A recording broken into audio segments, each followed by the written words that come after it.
आपके प्रकट रूप का लाभ सभी को मिल रहा है। वो जगत में चारों ओर एक भागवतिक परमाणु का वातावरण बना है। ठीक ऐसा ही लाभ वर्तमान पीढ़ी को आने वाली पीढ़ी नहीं। भगवान किसी दूसरे को तैयार कर दे बात अलग है। ऐसी नहीं। उड़िया बाबा का आश्रम वहां नई स्टेशन बन गई थी। इतने लोग आते थे कि नया स्टेशन उड़िया बाबा आश्रम बन गया था। अब जाके आप देखो अखंडानंद स्वामी, अब जाके आप देखो सूरदास बाबा। समय होता है, संतों का एक प्रभाव होता है। जब वो प्रकट रहते तो उसका प्रभाव होता है, और जब अंतर ध्यान हो जाते हैं सूनापन रहता है। महाराज जी, आपके हेतु कृपा से अब तो संतों की फैक्ट्री हो। कह रहे हैं कि आपकी हेतु कृपा से संतों की तो यहाँ एक फैक्ट्री टाइप है महाराज जी, और ग्रस्त में भी बहुत सारे साधक हैं। तो कोई ऐसी आज्ञा आपकी कि जो आपके जाने के बाद भी हम निरंतर वैसा ही अपने चित्त में अब जैसे हमारे संत रूपी खेत में कौन सा वृक्ष तैयार हो जाता है, अब ये नहीं कहा जा सकता कि कौन सा संत ऐसा तैयार हो जाता है ताकि जो हमारी पद्धति को खींच ले चले, जैसे चल रहा है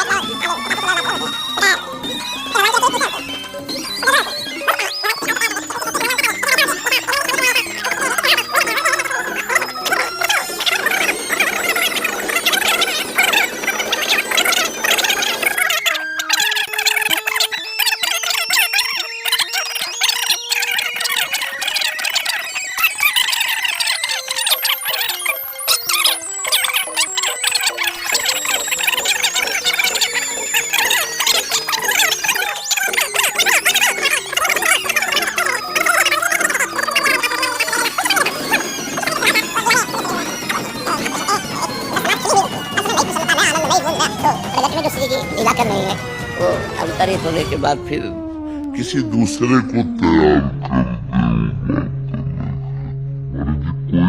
शिष्यों के लिए आज्ञा आपके द्वारा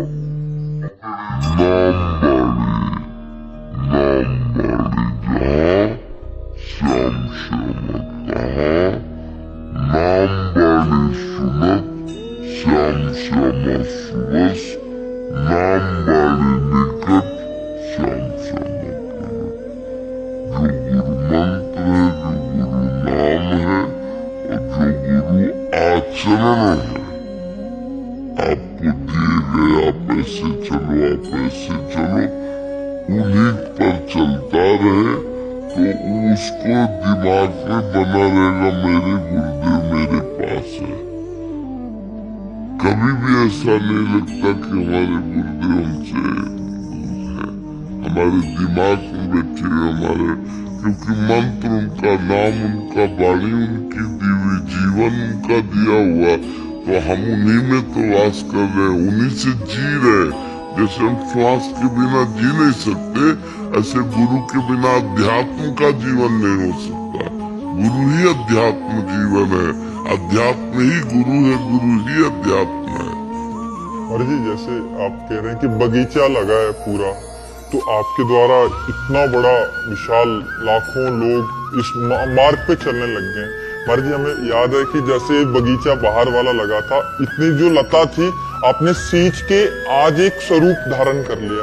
महाराज जी अब वो स्वतः ही चलने के लिए तैयार हो गई। हाँ, अभी आप देखोगे पानी ना दो तो भी हाँ, अभी मतलब उसकी जो पहले जो आपने सिंचन पहले जो बिल्कुल, तो जो प्रारंभिक साधना होती है उसमें विशेष सानिध्य की जरूरत होती है, और जब साधक का अभ्यास हो जाता है तो फिर वो चल जाता है।